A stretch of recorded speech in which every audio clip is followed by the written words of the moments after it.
The truth always arrives quietly, like a shadow slipping under a locked door, and once it's inside, nothing in the room feels the same. Every man who has lived long enough beside a woman knows that her unhappiness isn't random. It follows patterns older than either of them, patterns that turn even good intentions into fuel for resentment.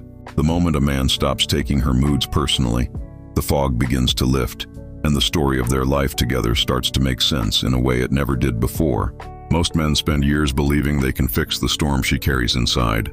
They work harder, give more, soften themselves, or harden themselves, shifting shape like desperate magicians hoping the right trick will finally make her smile. But the mechanism behind her dissatisfaction was built long before he entered the picture, a blend of childhood fragments, unspoken fears, and the quiet belief that something is always missing. The tragedy is that she rarely knows this herself, so she keeps searching outside for what she never learned to build within. There was a time when men understood that a woman's happiness depended more on her inner discipline than the world around her. Generations ago, women were taught to cultivate steadiness, to manage emotion with structure, family, and meaning. Today, many were raised on emotional indulgence, encouraged to follow every impulse, then shocked when the freedom leads to discontent. A man watching this pattern unfold in the woman he loves often feels powerless, but what he's witnessing is psychological momentum, not personal failure. The roots almost always reach back to the father.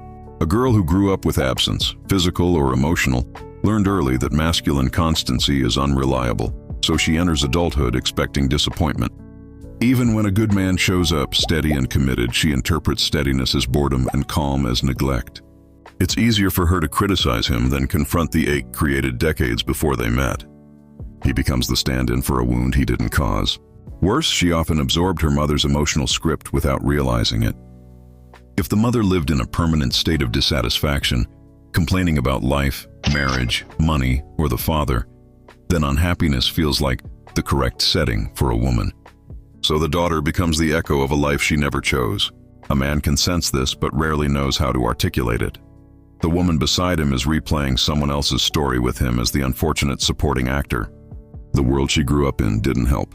Every screen told her she deserved a perfect life, a perfect love, a perfect man who anticipates desires she hasn't spoken and solves problems she hasn't faced. Reality was never going to match that fantasy, and instead of questioning the fantasy, she questions the man. It's a painful irony. The more a woman believes she deserves everything, the less she appreciates anything, and a man becomes the target of expectations no human could meet. Then there's comparison, the slow poison that eats through the foundation of her peace. She scrolls through curated perfection online, and every image whispers that her life should be better. Another woman's vacation becomes proof her own relationship is lacking. Another couple's staged affection becomes evidence that her man isn't doing enough. She forgets that nothing online is real, but her resentment toward him is. And she doesn't realize that she's measuring her life against illusions, while punishing the only person actually showing up for her. Even when a man gives her everything she says she wants, the value fades the moment she possesses it. This devaluation mechanism is subtle but relentless. When he wasn't hers, she admired him. When he became hers, she began to critique him. The same stability that once made her feel safe now feels mundane. The same loyalty that once made her trust now feels suffocating. A man often wonders what changed. Nothing changed, except her perception, which shifts like weather even under clear skies. Men who see this process clearly often stop arguing and simply observe. They realize her unhappiness is not a reaction but a pattern, not a response but a rhythm. And the moment he stops trying to fix what isn't his to fix, the emotional battlefield transforms. This isn't coldness, it's clarity. A man cannot heal the unrest she refuses to acknowledge. He cannot outrun the void she keeps feeding. He can only stand firm, grounded, unwilling to crumble under emotional turbulence that was never born from his actions. But here's where the story turns. When a man finally understands the true architecture of her dissatisfaction, he steps into a level of strength she didn't know she needed. Not a savior, not a fixer. A steady presence that refuses to be swallowed by her storm. And in that refusal, something inside her is forced to confront itself. The question is whether she will rise to that confrontation or run from it again. The confrontation isn't loud. It appears in the quiet moments when she senses she can no longer bend him with her moods the way she used to. A man who sees the pattern stops reacting emotionally, stops scrambling to soothe storms he didn't create, and this unsettles her. For years, she believed that dissatisfaction gave her leverage, that unhappiness was a form of power. But when he remains steady, unshaken, she has no choice but to face the truth that the turmoil comes from within. And this realization is far more terrifying than any flaw she could project onto him. A woman caught in this cycle often carries an inner conflict she's afraid to name. She wants a strong man but fears the mirror he becomes. A grounded man exposes the chaos she hasn't disciplined, the insecurities she hasn't confronted, the expectations she's never questioned. His steadiness reveals her instability. His certainty highlights her doubt. And instead of seeing him as a threat, she often mistakes the discomfort of growth for the discomfort of incompatibility. Many women run at this point, not because he's wrong for them, but because he's the first man they cannot emotionally control. The irony is that her unhappiness usually intensifies when she gains the one thing she always thought she wanted: total control. A man who bends to her moods, who apologizes for existing, who rearranges his life around her complaints, eventually becomes invisible in her eyes. She loses respect for him long before she loses affection, and without respect, affection dies anyway. The more she dominates, the less she desires him, and the more she resents him for becoming weak. This resentment becomes another source of unhappiness she claims he caused, when in truth she shaped it with her own hands. Inside her mind, a dangerous loop forms. If he stands firm, she feels challenged.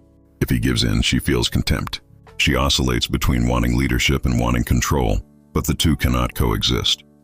And the man trapped in this loop feels like he's constantly failing tests he didn't study for, tests she didn't even know she was giving. This emotional contradiction creates a tension that grows silently, tightening around both of them like an invisible rope.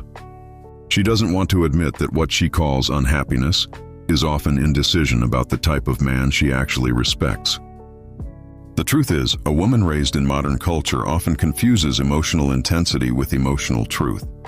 She believes that if she doesn't feel constant excitement, something is wrong. That if her relationship isn't a roller coaster, it must be dead.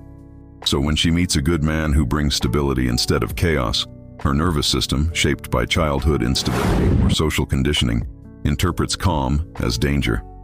She starts to pick at flaws, create problems, or provoke arguments just to feel something familiar. The problem isn't the man. It's the baseline of emotional turbulence she unknowingly depends on. A man who sees this starts to realize why nothing he does feels good enough. Her nervous system is calibrated to dissatisfaction.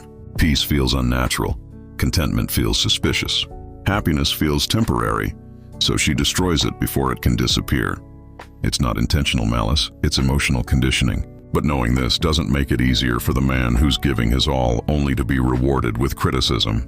He begins to understand that he is living with someone who mistakes stillness for emptiness, who interprets stability as stagnation, who fears the quiet because that's when her unresolved self speaks the loudest. This is when many men reach their breaking point, not because they're weak, but because they finally see the futility. You cannot love someone out of emotional habits they refuse to examine. You cannot fill a cup with no bottom. You cannot stabilize a person who is addicted to instability. And when a man steps back and chooses himself, chooses clarity over chaos, she interprets it as abandonment, unaware that he withdrew because he refused to continue bleeding for someone who wouldn't even acknowledge her own wounds. But not every man leaves. Some stay and evolve into something stronger, someone who no longer takes the weight of her dissatisfaction personally. He stops being the emotional sponge, stops absorbing whatever spills out of her. Instead, he becomes a mirror, a calm reflection of her internal world. And this forces a reckoning she spent years avoiding. Some women break under this mirror, but some grow. Some finally see the pattern, the inheritance, the conditioning. The storm inside them becomes visible, and only then can it be calmed. Yet growth always demands a sacrifice. For her, it's the abandonment of the identity built around unhappiness. For him, it's the courage to stay steady while she dismantles everything she once believed about love, men, and herself. If they survive this phase, the relationship transforms. If they don't, the story ends in a familiar silence. This time not as a failure, but as a lesson written in the language of two lives that didn't know how to meet in the middle. Still, Something deeper is waiting beneath all of this. A darker truth neither of them has dared to name. A truth that doesn't just explain her unhappiness, but predicts what happens next. And once revealed, it changes the entire direction of their story forever.